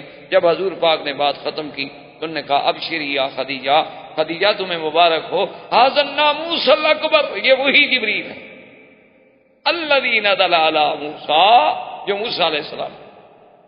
مبارک ہو، یہ تو تمہارا شوہر جو ہے وہ تو اللہ کا نبی ہے، اس پہ تو وحی اتری. ھذا الناموس الذی نزل علی موسیٰ علیہ السلام، یہ وہی فرشتہ ہے جو موسیٰ علیہ السلام پہ اترا تھا. لیکن علماء نے لکھا کہ انہوں نے یہ نہیں کہا کہ عیسیٰ پہ اترا تھا، اس کی دو وجوہات ہیں۔ ایک تو یہ ہے کہ دین کامل اصل میں موسیٰ علیہ السلام، کتاب کامل جو تھی وہ موسیٰ علیہ السلام کی تھی۔ عیسیٰ علیہ السلام کے بعد جو کتاب انجیل تھی وہ بھی دراصل کتاب تورات کتاب ہے۔ اور دوسری بات علماء نے ایک نقطہ یہ لکھا ہے کہ لوگ جو ہیں بعض تو عیسیٰ علیہ السلام کو خدا مانتے تھے، بعض تثلیث کے قائل تھے، بعض اس کو ابن اللہ مانتے تھے، تو اس لیے ان کا حوالہ دینا مناسب نہ سمجھا گیا، تو حضرت موسیٰ علیہ السلام کا حوالہ دیا اس نے کہ بھی یہ وہ ناموس اکبر ہے، یہ وہ روح القدس ہے، یہ وہ اللہ کا فرشتہ ہے الذی نزل علی محمد صلی اللہ علیہ وسلم۔ اور اس کے بعد اس نے فوراً کہا کہ یا محمد صلی اللہ علیہ وسلم، کاش میں جوان ہوتا، کاش میری صحت مجھے اجازت دیتی، اور کاش میں اس وقت مکے میں ہوتا جب یہ مکے والے آپ کو مکے سے نکالے۔ تو حضور ساری باتیں سنتے رہے۔ جب ورقہ ابن نوفل نے کہا کہ آپ کو مکے والے نکالیں گے تو حضور جوش میں آ گیا، فرمایا اب مخرجی کیا ہوں، مجھے نکالیں گے مکے سے؟ بھائی نکالا تو اس کو جاتا ہے نعوذ باللہ جس کے اخلاق پہ کوئی اعتراض ہو، جس کے اعمال پہ کوئی اعتراض ہو۔ میرے تو الحمدللہ نہ اخلاق پہ، نہ اعمال پہ، نہ افعال پہ، نہ اقوال پہ، مجھے کیوں نکالیں گے؟ تو ورقہ ابن نوفل نے کہا کہ آپ نہ گھبرائیں محمد مصطفیٰ، اللہ کے نبی جتنے گزرے ہیں ان سب پر یہ وقت آیا ہے اور وہ آپ پر بھی آیا۔ تو زندگی باقی تو بات باقی۔ والسلام علیکم ورحمۃ اللہ وبرکاتہ۔ برادران اسلام، الحمدللہ ہم سیرت النبی صلی اللہ علیہ وسلم کے بارے میں اپنے دروس میں بیان کر رہے ہیں۔ حضور صلی اللہ علیہ وسلم کی سیرت طیبہ کے بارے میں ہم نے اختصاراً جزیرہ عرب کے احوال، حضور صلی اللہ علیہ وسلم کی ولادت سے قبل، پھر حضور صلی اللہ علیہ وسلم کی ولادت سے قبل آپ کے بارے میں مبشرات، ارہاسات، پھر زمانہ ولادت، پھر وقت ولادت، اور اس کے بعد زمانہ رضاعت، اور زمانہ رضاعت کے بعد پھر حضور صلی اللہ علیہ وسلم کا عنفوان شباب اور آپ کا سفر برائے تجارت شام اور واپسی پر سیدہ خدیجہ رضی اللہ تعالی عنہا سے آپ کا نکاح مبارک، اور پھر تجدید کعبہ، بنائے کعبہ میں آپ کی شرکت، اور اس کے بعد رویا صادقہ، اور پھر وہ گھڑی، وہ ساعت مبارک، اور وہ عظیم الشان وقت جو باعتبار ظاہر کے بھی رحمت تھا اور باعتبار باطن کے بھی رحمت تھا، کہ رمضان المبارک میں اور غار حرا میں، جبل نور پہ، حدود حرم میں، اللہ کے پیغمبر پر وہ اللہ کا فرشتہ جو انبیاء اور اللہ کے درمیان میں قاصد ہے، رسول ہے، وہ رسول نوری ہے، اور وہ سب سے پہلی وحی لے کر میرے آقا سرکار دو عالم صلی اللہ علیہ وسلم پہ اترا، اور حضور پاک نے ان آیات مبارک کو تلاوت کرنے کے بعد آپ سیدہ خدیجہ رضی اللہ تعالی عنہا کے ہاں تشریف لائے، اور آپ پر اس وحی کا، اس ثقل کلام کا اور اس لقاء جبریل کا جو اثر تھا، اس کی وجہ سے ایک اس طرح بھی کیفیت تھی جس کا آپ نے سیدہ خدیجہ رضی اللہ تعالی عنہا سے اظہار کیا۔ تقریباً ہم نے یہاں تک اپنے دروس میں بیان کیا۔ اور سب سے پہلی بات تو یہ سمجھیں کہ وحی جو ہے، جب تک وحی نہ ہو اس وقت تک اللہ کا نبی نہیں کہلاتا، حالانکہ فیصلہ تو اللہ تقدیر میں کر چکے ہوتے، کیونکہ اللہ کے علم میں ہر چیز، اللہ کو پتا ہے کہ ہم نے کس کس کو نبوت دینی ہے، کس کو رسول بنانا ہے، اور کس پیغمبر نے کس زمانے میں مبعوث ہونا ہے، کتنا دن اس نے دنیا میں رہنا ہے اور کب، یہ سب اللہ کے علم ہے۔ لیکن جب ان کی بعثت کا زمانہ قریب آتا ہے، تو جب وحی نازل ہوتی ہے تو اب ان کو نبوت ملتی ہے، یعنی وقت بعثت کا تعلق جو ہے وہ وحی۔ اب وحی کیا چیز ہوتی ہے؟ وحی کا معنی ہوتا ہے کہ کسی کلام مخفی کا بڑے مخفی طریقے سے کسی تک پہنچانا، اس کو کہتے ہیں وحی۔ اور اللہ جو اپنے نبیوں پہ وحی فرماتے ہیں اس کے پھر یعنی اقسام. ایک تو وحی کا طریقہ یہ ہوتا ہے کہ اللہ تبارک و تعالیٰ اپنی قدرت سے پیغمبر کے سینے میں بات ڈال دیتے ہیں، یہ بھی ایک وحی ہے. اور ایک طریقہ یہ ہوتا ہے کہ اللہ کا فرشتہ وحی لے کے آتا ہے، لیکن وہ اللہ کے حکم سے پیغمبر کے دل پہ القاء کرتا ہے. یعنی ایک تو اللہ نے خود براہ راست وحی ڈال دی، درمیان میں کوئی فرشتہ نہیں، اللہ تبارک و تعالیٰ نے پیغمبر کے دل میں ایک بات کا القاء کر دیا. دوسرا طریقہ یہ ہے کہ آیا تو فرشتہ، اترا تو فرشتہ لے کر وہ وحی، لیکن اس نے کہا اللہ تبارک و تعالیٰ کے پیغمبر کے دل پر اللہ کے حکم سے اس وحی کو اتار دیا. جیسے کہ قرآن پاک نے ایک مقام پہ اس کی وضاحت بھی کی ہے، فرمایا نزل به الروح الامین علی قلبک لتکون من المنذرین. آپ کے دل مبارک. یہ دو. اور تیسری صورت یہ ہوتی ہے کہ وہ فرشتہ کسی انسان کی شکل میں آ کر اللہ کے پیغمبر کے آمنے سامنے بیٹھ کے وہ وحی سناتا ہے. اور سب سے آسان صورت یہی ہو کہ جب فرشتہ کسی انسانی شکل میں اللہ تبارک و تعالیٰ کے پیغمبر کے سامنے آئے اور آ کے بات کرے اور اللہ تبارک و تعالیٰ کا پیغام پہنچائے. تو جبریل علیہ السلام جب پہلی دفعہ آئے ہیں تو وہ اسی صورت میں ہیں. یعنی جبریل علیہ السلام جب آئے وحی لے کر، جب سب سے پہلی وہ 5 آیتیں مبارک جو تھیں اقرا بسم ربک الذی خلق، وہ نازل ہوئی تو جبریل ایک انسانی شکل میں آئے. لیکن چونکہ حضور صلی اللہ علیہ وسلم نے پہلے جبریل کو دیکھا نہیں تھا اور اس سے پہلے کبھی آپ پر وحی نہیں اتری تھی، اور پھر اللہ کے کلام کا جو اثر ہوتا ہے وہ کوئی معمولی سا اثر تو نہیں ہوتا. صحابہ کہتے ہیں کہ ہم نے اپنے آنکھوں سے دیکھا کہ حضور اگر اونٹنی پہ بیٹھے ہیں اور وحی اترنی شروع ہوئی تو اونٹنی کھڑی نہیں ہو سکتی تھی، بیٹھ جائے. حضرت زید رضی اللہ تعالی عنہ صحابی ہیں رسول پاک کے صلی اللہ علیہ وسلم، اور بڑے علماء صحابہ میں سے، قراء صحابہ میں سے ہیں.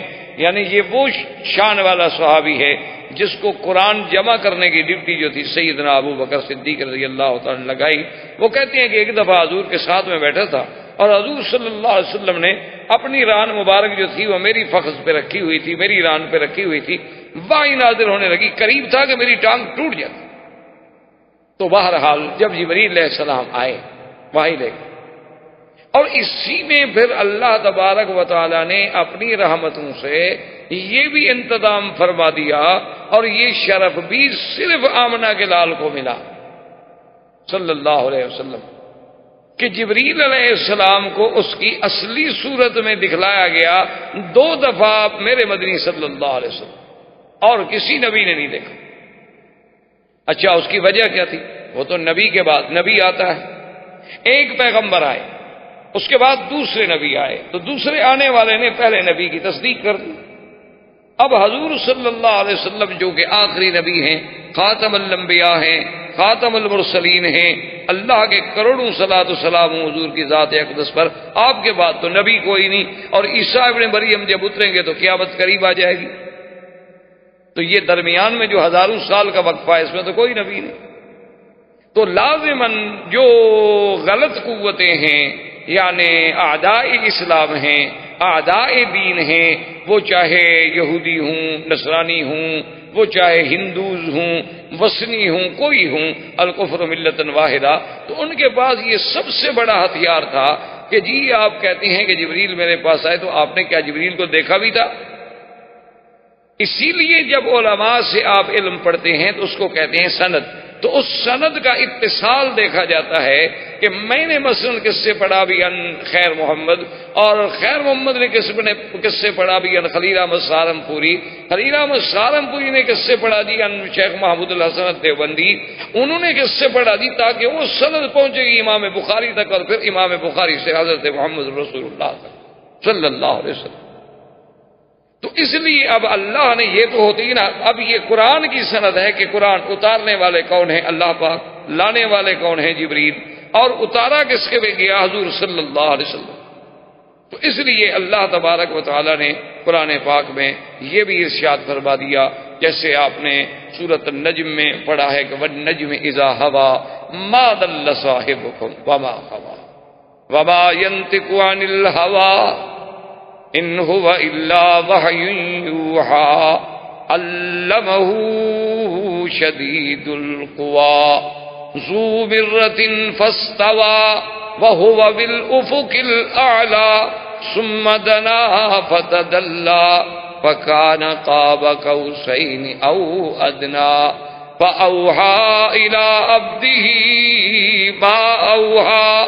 اللہ نے فرمایا کہ ہم نے جو فرشتہ اتارا وہ فرشتہ شدید القوا ذو مرۃ، اتنی قوت والا طاقت والا فرشتہ کہ اس کے بارے میں آپ تصور نہیں کر سکتے کہ جس کو اللہ نے حکم دیا لوط کی بستیوں کو اٹھا کے آسمان تک لے گیا.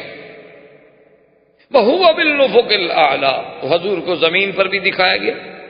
اور قرآن کہتے ہیں وَلَقَدْ رَآهُ نَزْلَةً أُخْرَى عِندَ السِّدْرَةِ الْمُنتَهَى. اللہ نے پھر جبریل کو اس کی اصلی صورت میں سدرۃ المنتہا کے پاس میرے مدنی پاک کو آسمانوں میں بھی دکھایا، تاکہ اب اتصال سند ہو جائے، اتصال ہو جائے کہ میرے مدنی نے جبریل سے پڑھا، جبریل نے خدا سے پڑھا، اور جس سے پڑھا اس کو دیکھا بھی. یہ نہیں کہ کل کوئی کہہ سکے جی پتہ نہیں کون آیا تھا آپ کے پاس. اور اسی طرح دوسری بات یہ بھی سمجھیں کہ دشمن یہ بھی کہہ سکتے ہیں کہ جو کچھ ضروری ہے کہ جبریل اترا ہو، کچھ جن آیا ہو. اس کی کیا دلیل ہے کہ وہ جبریل تھا؟ کیونکہ اعداء جو ہوتے ہیں، دشمن جو ہوتے ہیں، انہیں تو ایک موقع کی انتظار ہوتی ہے کہ ہمیں بس کوئی بات کہنے کا موقع مل جائے تاکہ ہم اسلام کے خلاف اور قرآن کے خلاف اپنا زہریلی سازش جو ہے اس کو پایہ تکمیل تک پہنچا سکیں. تو ان کے اعتراضات جو ہیں وہ یہ ہوتے ہیں کہ جناب جب جبریل آیا حضور نے ہی آگے کہا نا کہ ایک آدمی تھا، اور پھر اس کے بعد کیا پتہ ہے وہ جن ہو، اور جن بھی تو ہر شکل بنا سکتے ہیں. تو اس لیے علماء نے کہا کہ ایک تو اللہ نے حضور کو اس کی اصلی صورت میں دکھلا دیا تھا کہ کسی کا شبہ نہ رہے. اب اگر کسی کا حضور پر ایمان ہی نہیں ہے تو اس کو تو سمجھانے کا کوئی فائدہ ہی نہیں. جب وہ نبی کو مانتا ہی نہیں، جو خدا کو نہیں مانتا، اس کا کیا سمجھانا. اور دوسری بات یاد رکھیں یہ ہے کہ اگر جن نہ آئے تو جن پھر اس قسم کا پاکیزہ کلام لے کر تو نہیں آتا، جن اس قسم کی مقدس بات لے کر تو نہیں آتا. جن تو عفریت من الجن والی بات ہے، وہ تو شیاطین ہیں، وہ تو گمراہی کے لیے آتے ہیں. اور تیسری بات یہ ہے کہ جن تو خود اتنی پریشانیوں میں مبتلا تھے کہ حضور صلی اللہ علیہ وسلم کی بعثت کے ساتھ ان کی آسمانوں پہ پہرے لگ گئے، ان کا نظام درہم برہم ہو کے رہ گیا. حتیٰ کہ مورخین نے اعتراف کیا ہے کہ ایک عورت تھی، اس پہ ایک جن عاشق تھا، تو وہ جن آیا اور اس کے گھر کے درخت کے اوپر پرندے کی شکل میں بیٹھا تھا. اس نے پہچان لیا عورت نے کہ تو وہی جن ہے، کبھی پرندہ بن کے آتا ہے، کبھی انسان بن کے آتا ہے. تو اس نے کہا لماذا لا تنزلوا بنا، آؤ اترو ہمارے پاس رہو. اس نے کہا تمہیں پتہ نہیں ہے کہ ایک نبی پیدا ہو چکا ہے؟ تمہیں پتہ نہیں ہے کہ آج جن کے سال میں پڑے؟ اور تمہیں پتہ نہیں کہ اس نبی کی شریعت میں زنا حرام ہے؟ تو جنوں کا یہ عالم. تو اس لیے ایک ہوتا ہے محض شبہات پیدا کرنا، ایک ہوتا ہے نظر انصاف سے کسی بات کا دیکھنا. شبہات پیدا کرنا تو بہت آسان، لیکن نظر انصاف سے دیکھا جائے تو اس سے بڑی سچائی کی، حقانیت کی کیا دلیل ہو سکتی ہے کہ وہ پیغمبر جو بوقت وحی کہتا ہے ما انا بقارئ، میں پڑھا ہوا نہیں ہوں، لیکن ایسا کلام لاتا ہے کہ دنیا کا ہر پڑھا ہوا اس کے سامنے دنگ رہ جاتا ہے. تو یہ کیسے جن کا کلام ہو سکتا ہے؟ تو بی بی سیدہ خدیجہ رضی اللہ تعالی عنہا ورقہ ابن نوفل کے پاس لے گئیں.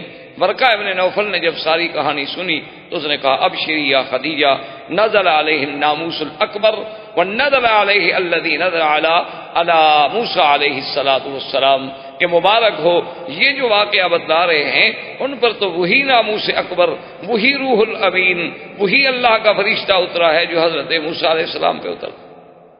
اور یہاں یہ بات بھی یاد رکھیں کہ حضور کی بعثت سے پہلے کچھ لوگ ایسے بھی تھے مکے میں جو موحد تھے، اللہ کی توحید کو مانتے تھے، لیکن بیچاروں کو تفصیل کا پتہ کوئی نہیں. جیسے ورقہ ابن نوفل، یہ بھی دین نصارہ میں تھا، یہ بت پرست نہیں تھا، یہ بتوں کو سجدہ نہیں کرتا. اسی طریقے سے اور عمرو بن نفیل تھا، اسی طریقے سے قص بن قیس بن ساعدہ تھا.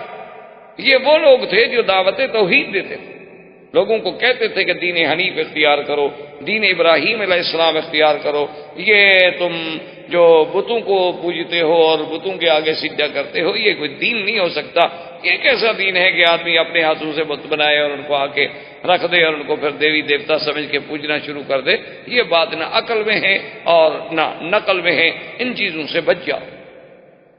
اور بڑی عجیب عجیب کیسے ابن ساعدہ عجیب عجیب باتیں کرتا تھا، اور اللہ نے خدا کی قدرت دیکھیں اس کو اتنی بڑی حکمت بھی دی تھی، علم بھی دیا تھا، اور اس کو اللہ نے اتنی بڑی وجاہت دی تھی کہ جب مکے والوں نے اس کی توحید کے سبق سے تنگ آ کے اس کو مکے سے نکال دیا تو اس نے باہر جا کے ایک چشمے پہ ڈیرا لگا لیا، اس چشمے پہ جنگل کے درندے آتے، شیر آتے، چیتے آتے، بگیاڑ آتے، پانی پیتے، اس کے ساتھ بیٹھے رہتے، اور کبھی کبھی اگر ایک جانور پانی پی رہا ہوتا اور دوسرا اس کے اوپر کوشش کرتا اس سے آگے پانی پینے کی تو وہ ان کو ڈانٹتا اور مارتا اور کہتا ہے اس کو پانی پینے تو کیوں زیادتی کر رہے ہو؟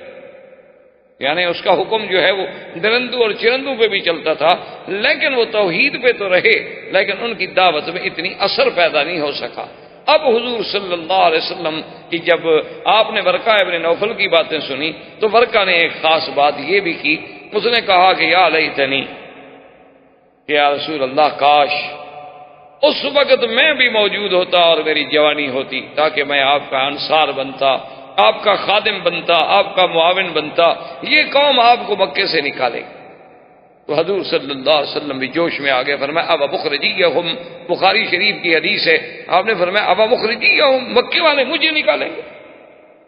کیوں نکالا تو اس کو جاتا ہے جس کے کردار پہ کوئی بات ہو، مجھے کیوں نکالیں گے؟ اس نے کہا حضور آپ پریشان نہ ہوں، جتنے نبی گزرے ہیں ان سب کو قوموں نے نکالا، ان سب کو ہجرت کرنی پڑی ہے، حق کہنے والوں پر یہ امتحان آتے ہیں، یہ کبھی نہیں ہو سکتا کہ حق کہا جائے اور تکلیفیں۔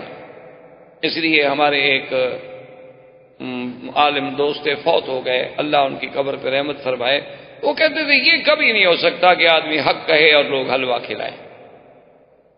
تو انہوں نے کہا یہ حلوہ کھانے والے جو ہیں نا یہ سمجھ لو کہ پھر حق نہیں کہتے، ورنہ اللہ کے انبیاء کو تو پتھر ملے اور ہمیں حلوہ آخر کیوں ملتا ہے؟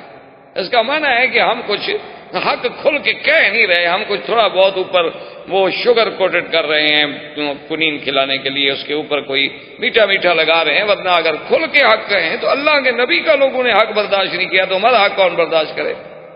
یہ کیسے ہو سکتا ہے کہ حق الحق مر، حق تو کڑوا ہوتا ہے، یہ تو کبھی ہو نہیں سکتا کہ حق میں میٹھا، حق تو کڑوا لگے گا۔ تو حضور صلی اللہ علیہ وسلم واپس تشریف لے آئے تو یہ آپ کی نبوت کی ابتدا تھی، سمجھیں نبوت کا معنی کہ وحی تو اترنی شروع ہو گئی، اب آپ کی نبوت تو شروع ہو گئی، لیکن ایک ہوتا ہے کہ آگے دین کا، تبلیغ کا، رسالت کا، پیغام کا، اوامر کا پہنچانا، وہ ابھی حکم نہیں ملا تھا۔ پہلا حکم تو صرف اتنا تھا نا اقرأ باسم ربک الذی خلق، آپ پڑھیں۔ تو اب حضور صلی اللہ علیہ وسلم ایک روایت مبارک میں ہے کہ اپنے گھر میں لیٹے ہوئے تھے سیدہ خدیجہ کے گھر میں، اور کپڑا مبارک اوپر ڈالا ہوا تھا، کیونکہ قرآن پاک میں دو مقام پہ لفظ ہے، ایک مدثر اور ایک مزمل۔ مزمل کا معنی بھی یہی ہوتا ہے کسی کپڑے کا اپنے اوپر لپیٹ کے لیٹ جانا، سو جانا۔ مدثر کا معنی بھی، دثار کا معنی یہی ہوتا ہے کہ کوئی بڑے سے بڑا کپڑا لے کر یا کوئی بڑے سے بڑا کمبل لے کر، کوئی چیز لے کر آدمی اپنے آپ کو لپیٹ لے اور لیٹ جائے تو اس کو کہتے ہیں مزمل، اور اسی کو کہتے ہیں مدثر، دثار سے اور تزمیل سے۔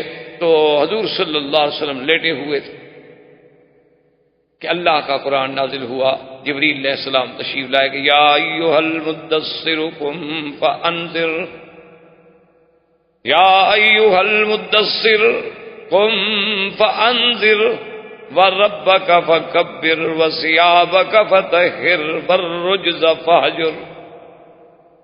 اور یہ بھی دیکھیں شان رسول پاک صلی اللہ علیہ وسلم، یہ سب سے بڑی عظمت شان ہے کہ اللہ تبارک و تعالی اپنے محبوب کو خطاب کرے اس کی اسی کیفیت میں جس کیفیت میں وہ لیٹے ہوئے تھے، اے میرے محبوب کپڑے میں لپٹنے والے، کپڑے میں لپٹ کے لیٹنے والے اٹھو۔ اس سے بڑی محبوبیت کی کیا دلیل ہو سکتی ہے کہ آدمی جب خطاب کرے تو اسی کیفیت کو بیان کرے جو اس کی کیفیت۔ جیسے کہ سیدنا علی رضی اللہ تعالیٰ عنہ ایک دن حضور پاک تشریف لائے اور حضرت علی کے بارے میں پوچھا تو بی بی فاطمہ الزہرا رضی اللہ تعالی عنہا نے عرض کیا کہ یا رسول اللہ، حضرت علی کسی بات پہ ناراض ہو کے گھر سے باہر تشریف لے گئے ہیں، تو حضور ڈھونڈتے آئے، دیکھا کہ حضرت علی مسجد میں لیٹے ہوئے ہیں،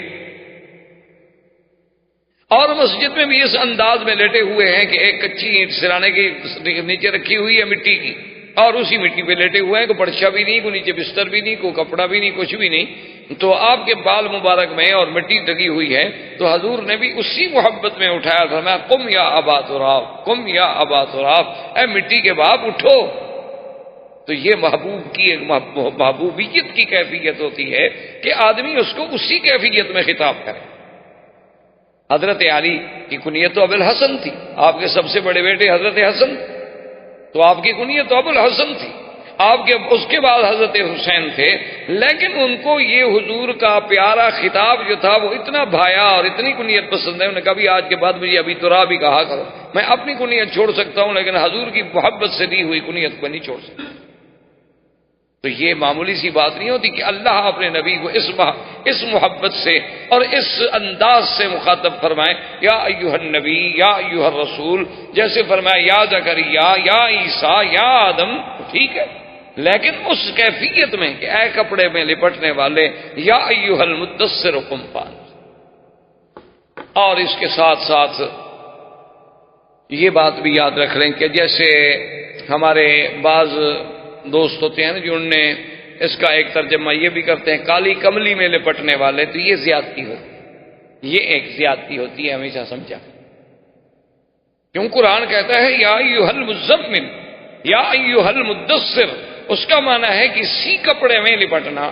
اب یہ اپنی طرف سے ترجمہ کرنا کالی کملی، تو قرآن میں ایک لفظ بڑھانے والی بات ہے، یہ خدا بہتر جانے آخر انہوں نے کہاں سے لفظ لے لیا، اللہ ہدایت عطا فرمائے، کیونکہ شاید انہوں نے سوچا ہو کہ کعبۃ اللہ کا غلاف چونکہ کالا ہے تو حضور صلی اللہ علیہ وسلم کے لیے بھی ہم کوئی کالی کملی تجویز کر دیں، حالانکہ جو چیز قرآن و حدیث بیان نہ کرے وہ سیرت نہیں ہوتی، یہ بہت بڑی زیادتی ہوتی ہے، اور خاص طور پہ قرآن و حدیث میں کوئی لفظ اپنی طرف سے بڑھایا جائے، اتنی حد میں رہیں جو قرآن کہتا ہے۔ جیسے ہم نے ایک شہرت دے دی کہ آدم علیہ السلام نے گندم کا دانہ کھایا تھا اور جنت سے نکالے گئے، آسمانوں سے اتارے گئے، پتہ نہیں گندم کا دانہ ان کو کہاں سے مولوی صاحبان کو مل گیا، یعنی کتنی بڑی زیادتی ہے اللہ کے قرآن۔ یہی فرق ہوتا ہے ایک عالم دین کا اور ایک غیر عالم کا، کہ کبھی عالم اپنی طرف سے اضافہ نہیں کرے گا اللہ کے قرآن میں، اسی لیے آپ نے دیکھا نہیں کبھی آپ پڑھیں نا ترجمہ تو آپ کو یوں لگے گا کہ ترجمے میں بھی سلاست نہیں ہے، تسلسل نہیں ہے، عبارت ایک دوسرے کے ساتھ جڑی ہوئی نہیں ہے، تو عجیب عجیب یعنی اوپری سی عبارت لگتی ہے قرآن کے ترجمے کی اردو میں۔ وجہ یہ ہے کہ جو جتنا ترجمہ کرنے والا محتاط ہوگا وہ اردو کی عبارت کا خیال نہیں کرے گا، وہ تو اللہ کے قرآن کے لفظ کا خیال کرے گا کہ بھی اس لفظ کا ترجمہ کیا بنتا ہے، آگے عبادت بنے نہ بنے، وہ اس کا محتاج ہے قرآن کے، اس کے لیے ہم عبادت بنائیں۔ اور ہم سمجھتے ہیں کہ کمال کی تفسیر تو وہ لکھی ہے نا جی، اور جناب عبادت پڑھنے میں لطف آتا ہے، پتہ لگتا ہے نا کتنا سلیس عبارت، چاہے اس میں 20 لفظ اپنے ڈال دیے گئے سلیس بنانے کے لیے، حالانکہ وہ قرآن کا ترجمہ نہیں ہوتا۔ آپ تفسیر میں جو کچھ لکھے، تفسیر کرنا الگ بات ہے، قرآن کے لفظ کا ترجمہ کرنا الگ بات ہے۔ ایک تو سب سے پہلی بات یہ سمجھیں کہ قرآن بھی تو خود ترجمہ ہے، پر ترجمے کا ترجمہ کرنا کتنا مشکل ہو جاتا ہے، کیونکہ اللہ نے نقل کیا نا کہ نوح علیہ السلام نے قوم سے یہ کہا، تو نوح علیہ السلام نے قوم سے کوئی عربی میں بات تھوڑی کی تھی، وہ تو سریانی زبان میں بات کی تھی یا عبرانی زبان میں بات کی تھی۔ اللہ نے اپنے نبی کے لیے وہ عربی میں ترجمہ کر کے نوح علیہ السلام کی بات کا سنا دیا، تو وہ بھی تو ایک ترجمہ ہے جس کو خدا نے کیا، پھر اس کے ترجمے کا ترجمہ کرنا کوئی آسان بات نہیں ہوتی۔ تو اس لیے بہرحال سمجھیں قرآن نے اتنا کہا کہ یا ایھا المدثر، بس قرآن نے اتنا کہا کہ یا آدم لا تقربا هذه الشجرہ، اس درخت کے قریب مت جانا۔ وہ کون سا درخت تھا اللہ جانے، جب اللہ نے قرآن میں نام نہیں لیا تو ہم کہاں سے ڈھونڈ کے لے آئیں؟ یہ سب سے بڑی بنیادی غلطی ہے جس سے ہم گمراہ ہوتے ہیں، اللہ معاف فرمائے۔ اللہ حضرت شاہ جی رحمت اللہ علیہ عطا اللہ شاہ بخاری جب فوت ہو گئے اور قاضی احسان جب فوت ہو گئے تو قاضی احسان کے بارے میں ان کے ایک بڑے معتقد تھے اور بہت بڑے وہ ادیب بھی تھے، وکیل لائر بھی تھے، قانون دان بھی تھے اور سیاسی لیڈر بھی تھے اور بڑے اچھے رائٹر بھی تھے. تو انہوں نے شورش کاشمیری کو خط لکھا کہ میں قاضی صاحب کی یعنی سوانح لکھنا چاہتا ہوں، چونکہ قاضی صاحب کے ساتھ تمہارا بھی بہت بڑا تعلق تھا تو مہربانی کر کے ان کے کچھ واقعات مجھے لکھیں. تو انہوں نے شورش صاحب نے جواب دیا کہ سوانح ضرور لکھو لیکن خدا کے لیے قاضی صاحب کو قاضی صاحب ہی رہنے دینا. یعنی سوانح لکھتے ہوئے یہ نہ کرنا کہ ما فوق الفطرت چیز بنا دو. اسی لیے یہ معنی نہیں ہوتا کہ حضور کی سیرت کا بیان اس انداز میں کیا جائے کہ ان کو مقام الوہیت پہ بٹھا دیں یا الوہیت کے قریب لے آئیں. نا، نبوت کا اپنا مقام ہے، رسالت کا اپنا مقام ہے اور الوہیت کا اپنا مقام ہے، وحی کا اپنا مقام ہے. اس میں ہم ایک لفظ بھی آگے پیچھے نہیں کر سکتے. تو جب یہ حکم ملا کہ یا ایھا المدثر قم فانذر، اٹھو میرے مدنی، اب اٹھو، اب سونے کا وقت گزر گیا، اٹھو اور قوم کو ڈراؤ اور اپنے رب کو بڑا مانو، اپنے رب کی بڑائی کرو. ربک فکبر، رب کو بڑا. کیا مانا رب کو بڑا بناؤ؟ مانا یہ ہے کہ تمہارے اوپر ہر حکم تمہارے رب کا چلے. جیسے آپ گھر میں کوئی بات ہو نا تو بچے کوئی شرارت کر رہے ہوں تو اگلے کہتے بھائی عقل کرو، گھر میں بڑا ہے، بھائی تمہارا بڑا بھائی ہے، بھائی تمہارا باپ موجود ہے، دادا موجود ہے، بھائی آرام سے بات سنو، بڑا بات کہہ رہا ہے. تو رب کو بڑے بنانے کا معنی یہ تو نہیں ہے نا کہ بات تو تم کافروں کی مانو اور ویسے اللہ اکبر بھی کہتے رہو. یہ رب کو بڑا بنانا نہیں ہوتا. اس کا معنی یہ ہے کہ آپ اللہ سے بھی دھوکہ کر کہ آپ نماز میں تو کہہ دیتے ہیں اللہ اکبر لیکن آپ نے خدا کو کبھی بڑا سمجھا نہیں. خدا کو بڑا سمجھتے تو اس کی نافرمانی کیسے کر، گناہ کیسے کر. اب جب یہ حکم ملا حضور صلی اللہ علیہ وسلم نے اپنی دعوت کا آغاز جو کیا تو سب سے پہلے اسلام لانے والوں میں کون ہے؟ سیدہ خدیجہ. اول من اسلمت، سب سے پہلے اسلام لانے والی بی بی خدیجہ. اسی لیے یعنی میں باہر کے ملکوں میں بھی اور کہیں بھی جب اللہ موقع دیتا ہے تو آج کل کے جو ہمارے جدید لوگ ہیں جو بڑے جدیدیت سے متاثر ہیں، جدید نظام سے اور جدید تہذیب کے بیچارے دل دادا ہیں، تو جنہیں بڑا غم کھا رہا ہے عورتوں کی آزادی کا، مساوات کا، وہ کہتے ہیں جی اسلام نے عورت کی شہادت کا حق نہیں دیا. انہیں بتاتا ہوں خدا کے بندے، اسلام نے تو عورت کو اتنی بڑی عظمت دی کہ میرے مدنی کی نبوت کی پہلی گواہ عورت ہے. سب سے پہلے اسلام لانے والی کون ہے؟ خدیجہ. اسلام نے تو اتنی بڑی عزت دی ہے عورت. اب سیدہ خدیجہ اسلام لانے کے بعد حضرت زید اسلام لائے. حضرت زید کون تھے؟ جن کا واقعہ پہلے ہم پڑھ چکے ہیں کہ زید ابن حارثہ تھے لیکن بیچارے غلام بن کے آئے اور زید ابن محمد کہلائے. اصل میں وہ غلام تھے، پھر بی بی خدیجہ نے خریدا، بی بی خدیجہ نے انہیں آزاد کر کے حضور کی غلامی کے لیے وقف کر دیا. تو وہ بھی چونکہ اسی گھر میں رہتے تھے تو اس پر حضرت زید بھی اسلام لائے.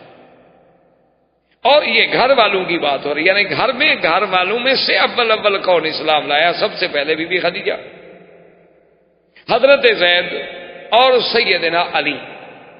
چونکہ حضرت علی رضی اللہ تعالی عنہ کو حضور صلی اللہ علیہ وسلم نے ابی طالب سے مانگ لیا تھا کہ چچا آپ کی اولاد بہت زیادہ ہے، اب اللہ کا فضل ہے ہم اپنے پاؤں پہ کھڑے ہیں، آپ اپنا ایک بیٹا مجھے دے دیں جن کی تربیت بھی میں کروں گا اور خرچہ بھی میں برداشت کروں گا.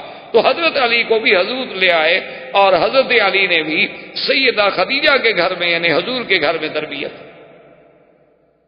اور اسی لیے حضرت علی کے بارے میں آتا ہے نا کہ آپ کا لقب تھا کرم اللہ وجہہ، مانا یہ تھا کہ اللہ آپ کے چہرے کو عزت دے، اس لیے کہ آپ نے کبھی کفر میں بھی اور بچپن میں بھی کبھی بت کو سجدہ نہیں، یعنی بچپن میں بھی، حالانکہ زمانہ کفر تھا لیکن اس کے باوجود بھی حضرت علی رضی اللہ تعالی عنہ نے کبھی کسی بت کو سجدہ نہیں کیا.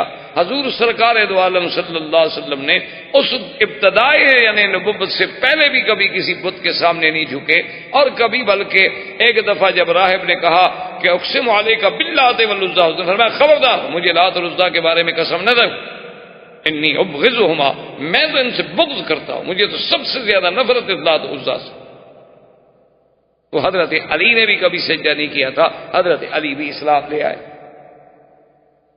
اب حضور صلی اللہ علیہ وسلم کی بیٹیاں سیدہ رقیہ، سیدہ ام کلثوم، سیدہ زینب، سیدہ فاطمہ رضوان اللہ تعالی علیہن اجمعین، حضور صلی اللہ علیہ وسلم کی 4 بیٹیاں۔ اور یہ بھی ایک بڑا عجیب بات ہے کہ ایسے فرقے بھی روافض کے دنیا میں موجود ہیں جو حضور کی صرف ایک بیٹی کے تو قائل ہیں سیدہ فاطمہ کے، باقی بیٹیوں کا انکار کریں۔ اس کی وجہ کیا ہے؟ اس کی وجہ یہ ہے کہ اگر وہ اقرار کریں تو 2 بیٹیاں حضور نے دی ہیں حضرت عثمان کو، پھر حضرت عثمان کو بھی داماد ماننا پڑتا ہے، اس لیے وہ بیٹیوں کا انکار کر دیتے ہیں، کہتے ہیں حضور کی بیٹی ہے ہی ایک۔ بھئی اللہ کے بندے، بیٹیوں کے بارے میں پوچھنا ہے تو باپ سے پوچھیں کہ تمہاری کتنی بچی ہے۔ بیٹیوں کے بارے میں پوچھنا ہے تو سیدہ خدیجہ سے پوچھیں، ماں سے پوچھیں کہ تمہاری کتنی لڑکیاں ہیں۔ بیٹیوں کے بارے میں پوچھنا ہے تو چاچا سے پوچھیں، قریبی عزیزوں سے پوچھیں، یہ تو نہیں کہ 1400 سال کے بعد ایک مولوی سے پوچھیں۔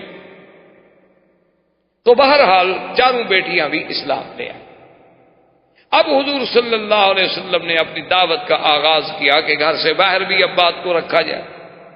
تو جب دعوت کا آغاز گھر سے باہر کیا گیا تو سب سے پہلے ایمان لانے والے سیدنا ابو بکر، اور حضور صلی اللہ علیہ وسلم نے فرمایا، آپ نے فرمایا کہ دنیا میں ایک انسان ہے جس کو میں نے جب اسلام کی دعوت دی تو اس نے کوئی سوال نہیں کیا، اس نے یہ نہیں پوچھا کہ حضور وحی کب اتری، آپ کے پاس کیا دلیل ہے کہ آپ اللہ کے نبی ہیں، آپ کے پاس کیا دلیل ہے کہ واقعی وہ جبریل آیا تھا۔ انہوں نے کہا یہ پہلا شخص ہے سیدنا صدیق کہ میں نے دعوت اسلام دی، اس نے کہا قبلت اشہد ان لا الہ الا اللہ واشہد ان محمد رسول اللہ۔ اسی لیے حضور فرماتے تھے کہ واللہ مجھے اللہ کی قسم ہے لو وزنا ایمان الامت کلھا، کہ اگر ایک ترازو میں میری پوری امت کا ایمان رکھا جائے اور ایک پلڑے میں ابو بکر کا ایمان رکھا جائے لرجح ایمان ابو بکر، ابو بکر کا ایمان زیادہ بھاری ہو جائے۔ اور اسی طرح سرکار دو عالم صلی اللہ علیہ وسلم نے فرمایا کہ واللہ ما وطأ علی الارض احد بعد الانبیاء، کہ خدا کی قسم ہے اس زمین پر انبیاء کے بعد کسی افضل شخصیت نے قدم نہیں رکھا جیسا کہ ابو بکر۔ کیا مانا کہ اللہ کے نبیوں کے بعد مخلوق میں اگر کوئی افضل ہے تو ابو بکر رضی اللہ تعالی۔ اسی لیے علماء نے کہا ہے، بات کو سمجھیں، کہ اگر عورتوں میں اولیت دیکھی جائے تو خدیجہ کو ملے گی، غلاموں میں اولیت دیکھی جائے تو حضرت زید کو ملے گی، اور بچوں میں اولیت دیکھی جائے تو حضرت علی کو ملے گی۔ لیکن باشعور اور سمجھدار اور عین رشد والے سن میں اگر اولیت دیکھی جائے تو ابو بکر کو ملے گی، چونکہ حضرت علی ایمان لائے لیکن بچے تھے، بی بی خدیجہ اسلام لے آئی لیکن عورت تھی، زید اسلام لے آئے غلام تھے لیکن آزاد، اور سرزمین حرم کا، سرزمین مکہ کا ایک عظیم معروف انسان، وہ ایمان لانے۔ اسی لیے علماء نے لکھا کہ سب سے پہلا ایمان لانے والا کون ہے؟ ابو بکر، چونکہ باقی یا تو غلام ہے، حضور کی بیوی ہے، یا حضرت علی بچے۔ اور یہ بات بھی یاد رکھیں کہ سیدنا ابو بکر بھی ان لوگوں میں ہیں کہ جنہوں نے اسلام لانے سے پہلے بھی کبھی بت کو سجدہ نہیں کیا، بلکہ آپ کے والد ابی قحافہ وہ تو بتوں کو سجدہ کرتے تھے، باقاعدہ بتوں کی عبادت کرتے، تو وہ حضرت صدیق کو بڑا زبردستی پکڑ کے لے جاتے کہ بھائی تم بھی تو میرے ساتھ چلو نا، کبھی میرے خدا کے سامنے بیٹھ کے عبادت کرو، کچھ تضرع کرو، کچھ عاجزی کرو، تم کبھی بھی نہیں آتے ہمارے ساتھ۔ تو حضرت ابو بکر صدیق کسی طریقے سے، کسی بہانے سے، اب باپ سے آدمی کیا کرے، باپ سے نہ تو لڑ سکتا ہے، نہ جھگڑ سکتا ہے، نہ باپ کے آگے زور سے بات کر سکتا، تو کوئی نہ کوئی بہانہ کر کے حضرت صدیق ادھر ادھر ہو جاتے۔ لیکن اتفاق کی بات یہ ہے کہ ایک دفعہ حضرت ابی بکر اپنے گھر میں تھے اور ابی قحافہ ضد کر گئے، انہوں نے کہا آج میں تمہیں کبھی نہیں چھوڑوں گا، تم جا کے میرے ساتھ میرے خدا کی بات، اور پکڑ کے لیا اپنے عبادت خانے میں۔ جب آ گئے تو حضرت صدیق فرماتے ہیں کہ اب میرے لیے کوئی چھٹکارا نہیں تھا، تو اللہ نے میرے دماغ میں بات ڈالی. میں نے کہا ابا جان بات یہ ہے کہ آپ جائیں, آج میں علیحدہ بیٹھ کے اس مسئلے پہ غور کرتا ہوں اور پھر علیحدہ بیٹھ کے عبادت کروں. ابا خوش ہو گئے, والد چپ کر کے چلے گئے. حضرت صدیق فرماتے ہیں جب مجھے تسلی ہو گئی کہ ابا دور چلے گئے, اب نہیں آئیں گے, میں نے جا کر دور سے دیکھ لیا اور دروازہ بند کر کے آیا, اور میرے باپ کا وہ جو خدا بنا کھڑا تھا, میں نے اس سے کہا کہ بھائی مجھے پانی پلاؤ, مجھے پیاس لگی ہے, پانی چاہیے. اب وہ کیا بت کیا بات کرے. میں نے کہا چلو پانی وانی نہیں تو کوئی روٹی شوٹی کھلا دو. تو اب روٹی کیا کھلائے جی, بت کیسے روٹی کھلائے گا. تو کہتے ہیں میں دور گیا, میں نے ایک بڑا پتھر اٹھایا, پتھر اٹھا کے آیا, پھر دروازہ اندر سے بند کیا. میں نے کہا بات سنو, تم میرے باپ کے خدا ہو, نہ مجھے پانی پلاتے ہو نہ کھانا کھلاتے ہو, تو چلو میں تمہیں توڑتا ہوں, کم سے کم اپنی حفاظت تو کرو. اور میں نے پتھر مارا اور ٹکڑے ٹکڑے. یہ کیسے خدا ہو سکتے ہیں, پتھر کے خدا. اور پھر میں چلا آیا. بعد میں جب ابھی قحافہ گئے, انہوں نے جا کے جناب اپنے عبادت خانے میں جا کے دیکھا تو عجیب منظر تھا کہ خدا ٹوٹا ہوا ہے. خدا کو بندہ توڑ دے, لیکن جب اللہ عقل چھین لیں تو پھر کیا ہو سکتا. اب جناب انہوں نے جا کر واپس آئے بڑے غصے میں, بڑے جوش میں, اور ابی بکر کی والدہ سے کہا کہ پتا ہے تمہیں تمہارے بیٹے نے کیا کیا. انہوں نے کہا مجھے تو نہیں پتا. انہوں نے کہا کیا کیا. وہ تو میرے خدا کی توہین کر دی, اہانت کر دی, ایسا کیا ایسا کیا. کہاں ہے ابی بکر, آج میں نہیں چھوڑوں گا, اس کو سزا دوں گا. تو ابی بکر کی اماں نے کہا کہ ابی قحافہ جلد بازی نہ کرو, بات کو ذرا ٹھنڈے دل سے سنو اور سمجھو. انہوں نے کہا کیا بات ہے. اس نے کہا بات سنو کہ جب یہ ابو بکر میرے پیٹ میں تھا تو میں جب جنگل سے گزرتی تھی تو آواز آتی تھی کہ یا امت اللہ بالتحقیق ابشری بالولد العتیق لقبہ فی السماء صدیق وہو للنبی صاحب ورفیق. آواز آتی تھی کہ اے اللہ کی بندگی, تمہیں مبارک ہو, تمہارے پیٹ میں ایک ایسا بچہ ہے کہ جس کا آسمانوں میں لقب صدیق ہے, اور جو زمین میں ایک نبی پیدا ہوں گے اور یہ اس کا رفیق ہوگا. تو بی بی نے کہا ان ابنی لہو شأن, ابھی قحافہ میرا بیٹا بڑا شان والا بیٹا ہے, اس کو مت مارنا, اس نے جو کچھ کیا ہے بس بھول جاؤ. ابھی قحافہ نے کہا اچھا عجیب بات. تو یعنی آپ اندازہ کریں کہ اللہ تبارک و تعالیٰ کے نبی سرکار دو عالم, اللہ کے کروڑوں صلاۃ والسلام ہوں میرے نبی پہ, آپ نے کتنی پیاری بات کی. فرمایا ان اللہ اختارنی ثم اختار لی اصحابی فجعل منہم اصحاری وانصاری. اللہ نے مجھے ساری مخلوق میں چن لیا اور میرے لیے پھر میرے صحابہ کو بھی خود چن لیا. ساتھی بھی اللہ نے چنے کہ جیسے سرکار دو عالم صلی اللہ علیہ وسلم کی اماں سیدہ آمنہ کہتی تھیں کہ میں جب کہیں سے جنگل میں پہاڑوں میں سے گزرتی تھی تو آواز آتی تھی کہ آمنہ تو مبارک ہو ابشری فانک قد حملت بمحمد, کہ تم اس بچے کے حمل سے حاملہ ہو جس کا نام محمد مصطفیٰ ہے. اور میں حیران ہوتی تھی کہ آواز کہاں سے آ رہی ہے, مجھے پتہ نہیں لگا. اور خود حضور فرماتے ہیں کہ ابھی مجھے نبوت بھی نہیں ملی تھی, اور میں گزرتا تھا تو پہاڑ مجھ پہ سلام پڑھتے تھے کہ الصلاۃ والسلام علیک یا رسول اللہ صلی اللہ علیہ وسلم. اور پھر صدیق, تو سب سے پہلے ایمان لانے والوں میں سیدنا صدیق. اور پھر ہماری طرح کا ایمان تو نہیں تھا نا جی, جیسے ہمارا ایمان تو یہ ہوتا نا کہ چلو بھائی ٹھیک ہے نماز پڑھیں روزہ رکھیں, چھوڑو یار دوسرے کو کیوں ڈسٹرب کرتے ہو, دوسرے کے معاملے میں ہمیں کیا پڑی ہے بھی ہم ٹانگ اڑائیں. یہ ہمارا عجیب اسلام ہے. حالانکہ ہم شرعاً پابند ہیں کہ انتم خیر امت اخرجت للناس تأمرون بالمعروف وتنہون عن المنکر.